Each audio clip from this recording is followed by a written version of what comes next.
So hey guys, আজকে আমরা করবো girls versus boys things challenge, যেখানে আমি আমার ব্যবহার করা 5টা জিনিস ওকে দেব আর ও ওর ব্যবহার করা 5টা জিনিস আমাকে দেবে। তো চোখ বাঁধা অবস্থায় আমাদের একে অপরের জিনিস গেস করতে হবে। চোখ খোলা অবস্থায় আমার নিজের জিনিসই ভালো করে গেস করতে পারি না যে এটা কি, আবার মেয়েদের জিনিস নাকি গেস করবো। পরে বেঁধে আমাকে শুধু এই চ্যালেঞ্জটা করাচ্ছে। বেশ করেছি, চলো গেমটা স্টার্ট করা যাক। দাঁড়াও, আমার জিনিসগুলো নিয়ে আসি।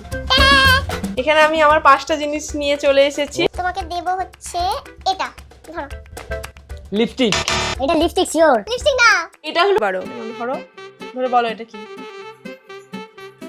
এইটা হচ্ছে তুই সেই মেকআপ করার সময় না এই মাথায় একবার পরিস রে, ওইটাই হচ্ছে এটা। এটা বিউটি ব্যান্ড। ঠিক আছে, চলো নেক্সট হচ্ছে এটা। এ নাও। ও এটা তুই এই যে মুখে এরকম এরকম করে মেকআপ করিস ওইটা। নাম বলতে হবে, শুধু বললে হবে? এটা হচ্ছে মেকআপ ব্রাশ। সব বলে দিচ্ছে। ধরো এটা। এটা হচ্ছে তুই সেই যেটা মেকআপ এরকম এরকম করে করিস। আর থোবার থুপ থুপ থুপ থুপ থুপ করে থোবার। क्या बोला तूने?